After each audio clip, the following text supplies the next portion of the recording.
Professor ইউনূসের ফাটানো একটা বিশেষ বোমা নিয়ে আলাপ করি, বোমা। She will stand trial, there's no doubt about that, because all the evidences are here.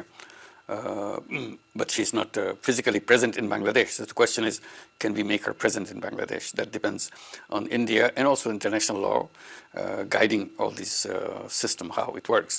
So we'll be already asked India to hand over Hasina to Bangladesh to face the trial.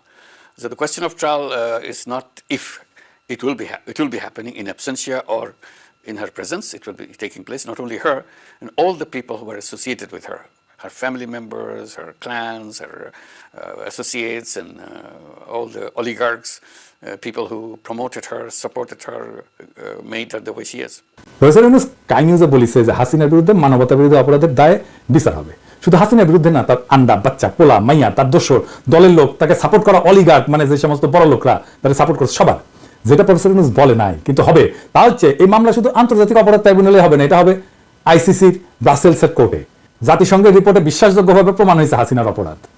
এইটা জাতিসংঘের official document. এখন আপনারা শুনেছেন হাসিনা নিজের মুখে helicopter থেকে প্রাণঘাতী অস্ত্র দিয়ে গুলি করার নির্দেশ দিচ্ছে। না শুনে থাকলে শুনেন, এটা সে সাবটাইটেল দিয়ে দিয়ে নিছে। চিন্তা করে কথা কই, ওইটাই তাদের আকাশ না, বুঝতেছি আমি টেকনিক্যালি বুঝতেছি। তো ওরা মনে হয় ওই পথে যাওয়ার জন্য ইয়ে করছে। দরকার নাই, ওটা দরকার নাই। আমি সেনাবাহিনীর সাথে কথা বলছি, ওরা রেডি থাকে, ঠিক আছে। এখন তো আমরা অন্য ইয়ে করছি, ড্রোনদের ছবি দিচ্ছি, আর হেলিকপ্টার ইয়ে মানে পাঁচ জায়গায় কিছু ছবি দেখে পাকাও করা যায় না রাতের মধ্যে? সবগুলিকে আরেস্ট করতে বলছি রাত্রে। হ্যাঁ, পাকাও করলে না, ওটা বলা হয়, ওটা র্যাব জেফাই সবাইকে বলা হচ্ছে যে যেখান থেকে টিকাটা পাবো ধরে ফেলবে, ওটা বলা হয়। আর যেখানে গ্যাদারিং দেখবে সেখানে উপর থেকে, এখন উপর থেকে পাচ্ছি, অলরেডি শুরু হচ্ছে কয়েকটা জায়গায়, কমে শুরু হচ্ছে। মোহাম্মদপুর থানার দিকে মনে হয় যাচ্ছে একটা, মোহাম্মদপুর থানার দিকে। হ্যাঁ, তোকে পাঠাই দিই রাত্রে। আপনার নির্দেশনা লাগবে? আমার নির্দেশনা দেওয়া আছে, ওপেন নির্দেশনা দিয়ে দিচ্ছে। এখন লেখা লিখবেন, ব্যবহার করবে, যেখানে পাবে সেটা গুলি করবে, ওটা বলা হচ্ছে। এখন আমি এতদিন বাধা দিয়ে রাখছিলাম, ওই যে স্টুডেন্টরা ছিল ওদের সত্যি কথা চিন্তা করে। তারপর তো আর সে কি বলেছিল, ছোট ছোট শিশুরা গুলিবদ্ধ, এই গুলিগুলি কিভাবে লাগলো? তারপর মিথ্যাচার, দোতলা বাড়ির মধ্যে জানলার কাছে ছেলেটা তার গুলি লেগেছে, বলে হেলিকপ্টার থেকে গুলি লেগেছে। আপনারা বলেন হেলিকপ্টারের গুলি ঘরের মধ্যে ঢুকবে কিভাবে? দেখেন হেলিকপ্টার থেকে গুলি ঘরে ঢুকে কিভাবে কিরকম নাটক করে দেখেছেন। বিশ্ব র্যাব বলেছিল না যে তারা গুলি ছড়েনি হেলিকপ্টার থেকে, দেখেছেন না? হাসিনার সাথে বিচারে না আসবে মোদি আর হাসিনার বিচার হবে একই সাথে, একই দড়িতে। হাসিনার শাসনকে কোনোভাবে ইন্ডিয়া থেকে আলাদা করা যাবে না।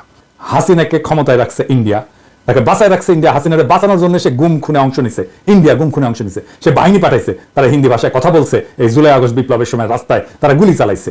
এই বিচার প্রফেসর ইউনূস করবে। প্রফেসর ইউনূসের এই ঘোষণা একটা গেম চেঞ্জার। ইন্ডিয়া বাটে পড়লে না সারা দুনিয়া এর অ্যাডভান্টেজ নেবে। আসেন দেখি কারা কারা এর অ্যাডভান্টেজ নেবে, তারা কেন নিবে এটা একটু দেখে নিই। মোদি বা ইন্ডিয়া যদি কোনো সংকটে পড়ে, তাহলে কিছু আন্তর্জাতিক শক্তি এই সুযোগকে তাদের কৌশলগত এবং ভূ রাজনৈতিক স্বার্থে কাজে লাগাইতে চাইবে। কয়েকটা প্রধান শক্তির কথা বলে, যেমন চীন।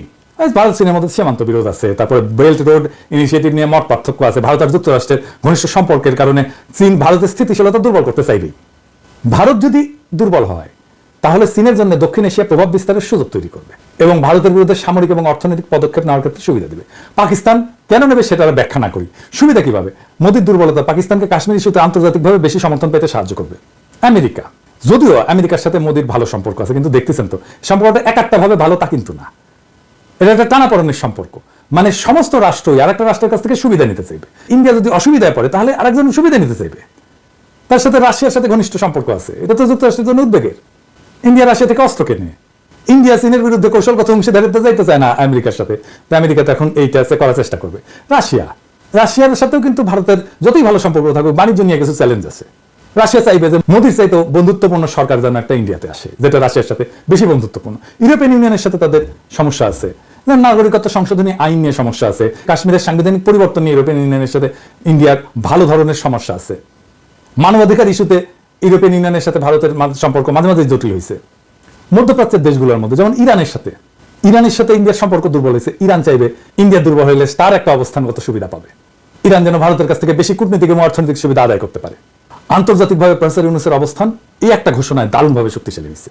উপেন্দ্র ত্রিবেদী বলছে বাংলাদেশ সরকার বদলালে দিল্লির সঙ্গে ঢাকার সম্পর্কে পরিবর্তন আসতে পারে। সেই সঙ্গে বলছে যে বাংলাদেশ আর ভারতের সামরিক বাহিনীর মধ্যে সামরিক সম্পর্ক খুবই শক্তিশালী, উভয় দেশের সামরিক বাহিনী নিয়মিত নোট বিনিময় করে থাকে। প্রফেসর ইউনূসের পরের সরকার চায় ক্যান বুঝেছেন? আর কেনই বা সামরিক বাহিনীর সাথে সম্পর্কের কথা বলা, এখন মিলাইতে পারেন সবকিছু মিলে সব। ওয়াকারের লেসপেন্সার বাড়াইছে অনেক ওদের জিজ্ঞাবেন ওয়াকারের সাথে বিক্রম মিশ্র কি আলাপ হয়েছিল, ইন্ডিয়ান আর্মির সাথে কি নোট চালাচালি চলে, ঘুটু চলে, লেসপেন্সারে একবারে হান্দায় দেওয়া হবে কলে। এবার আসেন দেশের অবস্থা।